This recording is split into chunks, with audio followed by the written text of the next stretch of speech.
ditching the rest of the backpacking group, leaving them stranded without a ride, after feeling overwhelmed and unappreciated. Am I the asshole for prioritizing my own needs over the group's? I, 22M, and my friend from college, 27M, were invited on a backpacking trip that was being organized by a friend of his who he had met while backpacking in Colorado the year before. The girl, Kailee, 25F, who organized the trip had booked an airbnb for us to all stay at the night after we got off the trail from a 3-day trek. There was room enough for 2 people each to the 2 beds, and then room enough for 2 on the pull-out couch. We all paid evenly for the Airbnb. Of course, we thought Kailee should have priority to have a bed since she had done all the planning, and there was a beef-geef couple as part of the 6 of us planning to stay in the Airbnb. So naturally, my friend and I felt we should take the pull-out couch, and this is how it was settled before ever commencing the trip. However, midway through the trek, the couple had to turn around and head home. So now, there would only be 4 people to the Airbnb, and naturally, so we thought, my friend and I assumed we would now sleep on the real bed. Along with the couple backing out, my friend and I became the only ride for the Kailee and the other guy, Tyler, to get back to the airport in Denver, and my friend and I would have a 14-hour drive back after dropping them off. Tyler is a relatively passive character in this saga, as he didn't speak up much for either side, and was designated to be sharing the bed, platonically, with Kailee anyway, so you won't hear much mention of him. So such was the case when we landed at the Airbnb that my friend and I set our things next to the real bed that Kailee hadn't taken, and took a cat nap on the bed. Kailee had invited her friend Chris Fisher to come hang out for the night. Chris lived in CO only a couple hours away from where we were and apparently was a celebrity of sorts in her circle. So Chris had come in and said hi to Kailee and Tyler and was briefly introduced to me and my friend, saying a simple "what's up" in response to the introduction. Chris then was shooting the breeze with K and T, and my friend and I went into the room to organize our luggage. Then we hear Chris say, "I need a shower," and he comes into the room without a word to us, and plops his stuff onto the foot of our bed and rummages for his toiletries and hops in the shower. After Chris is out of the shower, the group is talking like they're gonna go out for the evening for beers, but I know that we have a 14-hour drive ahead of us the next day after dropping K and T off at the airport, so I tell them all I'm going to hang back and go to sleep for the night.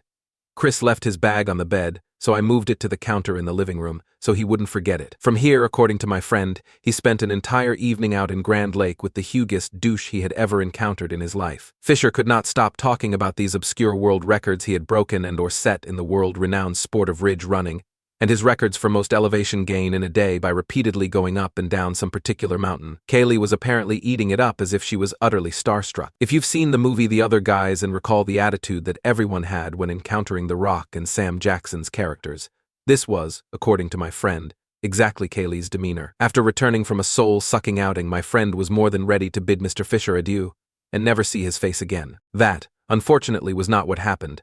Kailee was beyond upset that I was still in the bed. She wanted Chris to have the bed.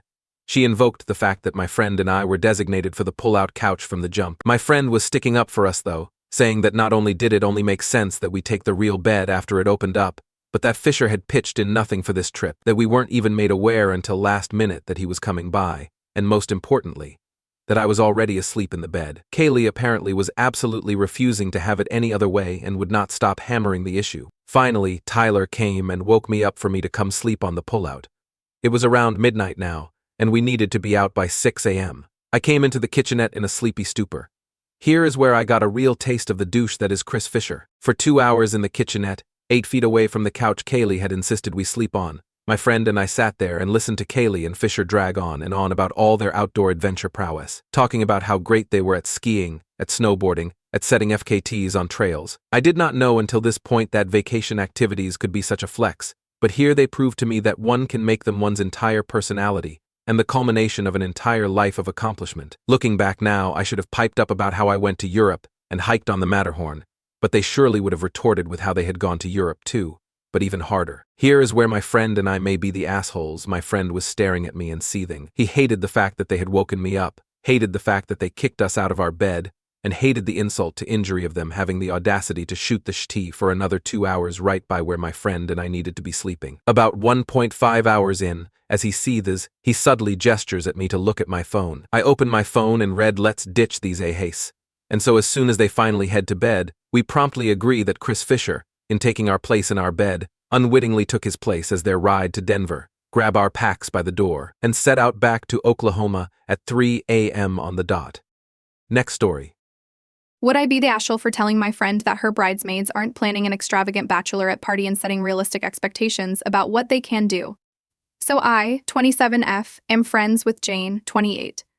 Jane and her fiancé Brad, 29M, recently got engaged. Jane is one of my best friends and we have known each other since college. When talking about our future weddings, Jane has always expressed that she wants me and a handful of our other closest friends to be her bridesmaids and to have a destination wedding. When I saw Jane and Brad the day they got engaged, one of the first things Jane said to me was how excited she was for me and our other friend to be her bridesmaids. This was about a month ago. However, now that Jane and Brad have started looking at wedding planning, they have decided to have a tiny destination wedding in Colorado and only immediate family will be invited to save money. They also plan on having a casual party for all of the rest of their family and friends after. But there will be no ceremony or sit-down dinner, and will be very clearly not a second wedding. Even though I was disappointed and hurt to hear that I would not be invited to the actual wedding, I understand that it is their right to have whatever kind of wedding they want, and if it is not important to her that her best friends be there, that's her choice. But what irked me is that Jane still expects a bridal shower, a long weekend trip to an expensive destination for her bachelorette party, and mentioned a registry for wedding gifts. I find it a bit ridiculous that she still expects to have these things thrown by, and, presumably, paid for by people that aren't even invited to the actual wedding. She still insists on calling us her bridesmaids, but since we will not be present at the wedding and will have no special designation at the party, I don't see how we actually are. Our friends are a bit split on what to do about this. Some want to confront her about this. Some think that would be an asshole move. So, Wibda for telling Jane that if she's not having a traditional wedding, she can't expect traditional wedding benefits. Next story. Am I wrong for refusing to meet my biological mom after signing up for a DNA testing site? She reached out wanting to reconnect, but I feel uncertain about meeting her in person. I'm a 24M who was adopted when I was 6 years old. I've always felt incredibly lucky because my adoptive parents, who were in their late 20s when they took me in, have been nothing short of amazing. They've loved and supported me as if I were their own flesh and blood, and I've never felt like anything was missing in my life because of being adopted. Growing up, I had very minimal details about my adoption. I know that I was removed from my biological family by social services due to neglect and abuse, but I don't remember anything about my life before I was adopted. It's not something I've dwelled on much because I've never felt like I needed those missing pieces to feel complete or valued. Recently, out of simple curiosity, I decided to sign up for one of those at-home DNA testing kits. I wasn't looking for a reunion or any deep connection. I just wanted to know more about my genetic history, like why I was removed from my biological family, and if there were any medical issues I should be aware of. Honestly, I didn't expect to find anyone closely related to me, so it felt like a low-stakes way to get some answers. About 8 weeks after sending off the kit, I finally remembered to check the results, and to my surprise, I matched with my biological mother, BM. She had sent me a message saying she was overjoyed that I had done the test, and that she desperately wanted to reconnect with me and the rest of my biological family. She mentioned that she's thought of me every day, that I was always loved, and even that I have a biological little brother who is very excited to meet me, something I didn't tee. Her message was really emotional and, to be honest, overwhelming. To me, she's a complete stranger, and reading those words didn't stir anything in me other than discomfort. I spent a lot of time crafting a thoughtful response to BM, explaining that while I appreciated her message, I wasn't interested in forming a relationship with her or any of my biological family. I made it clear that my reason for doing the DNA test was purely informational. I wanted to understand my past, maybe get some medical history, and learn why I was removed, but that was it. I apologized if my actions gave her the wrong impression. BM read my message and replied, saying that she'd be willing to give me all the information I wanted, but only if I agreed to meet her at a cafe to discuss our relationship further. I refused, telling her that I wasn't comfortable with a face-to-face meeting.